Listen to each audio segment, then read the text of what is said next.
అనసూయ గారి స్టేట్మెంట్ ను కూడా నేను వ్యతిరేకించట్లేదు. ఎందుకంటే ఆవిడ ఉన్నటువంటి ఫీల్డ్ లో, ఆవిడకి ఎదురయ్యేటువంటి పోటీ తత్వంలో, ఆవిడకి రావాల్సిన అవకాశాల్లో ఆవిడ యొక్క వేషధారణ కొంత ప్రాధాన్యతను సంతరించుకునేది. డెఫినెట్లీ ఆవిడకి అవకాశాలు ఆవిడ ఎలా ఉంటే వస్తాయో ఆ ఫీల్డ్ లో ఉన్నటువంటి ఆవిడకి తెలుసు. అవసరం ఆవిడది, నిజంగానే దేహం ఆవిడది. ఆవిడ దేహాన్ని ఆవిడ ఎలాగ యూటిలైజ్ చేసుకోవాలి, ఆమె జీవనోపాధి కోసం, ఆమె లైఫ్ స్టైల్లో ఆమె బ్రతకడం కోసం, ఎదగడం కోసం, ఫ్యామిలీని ముందుకు తీసుకెళ్లడం కోసం అనేది ఎవరిష్టం వాళ్ళది. దాంట్లో మనం ఎవరం కూడా ఇంకొకరు, నేను ఇందాక అదే చెప్పాను, ఒక తంబు ఇంకొకరితో ఏకీభవించదు, అలాగే జీవన శైలి కూడా ఒకళ్ళ జీవితం ఇంకొకరి జీవితంతో ఏకీభవించదు. ఎవరి వాళ్ళకి సపరేట్ గా ఉంటాయి.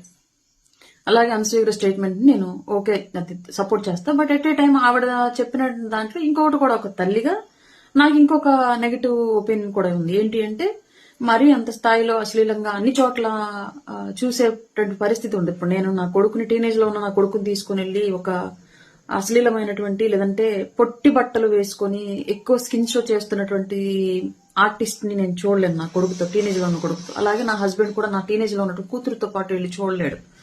అట్లాంటి కొన్ని ఇబ్బందికరమైన సందర్భాలు ప్రతి పేరెంట్ కి ఎదురవుతూ ఉంటాయి ఈ బట్టలు అనేటువంటి కాన్సెప్ట్ లో. అలాగే నేను మా వారు కూర్చొని చూడగలం ఆ విషయాన్ని. కొన్ని బంధాలతో కలిసి కొన్ని సందర్భాల్లో కొన్ని వేషధారణలు చూడలేం, ఇది క్లియర్. అలాగని మేము చూడలేకపోతున్నామంటే మా వ్యక్తిగతం, నచ్చకపోతే స్కిప్ చేసి పక్కకి వెళ్ళిపోవాలి, కానీ వాళ్ళని మీరు ఇలాగే వేసుకోండి జడ్జి చేసేటువంటి రైట్ మనకెవరికి లేదు, ఇది క్లియర్. అలాగే నాగబాబు గారి స్టేట్మెంట్ లో వచ్చేటప్పటికి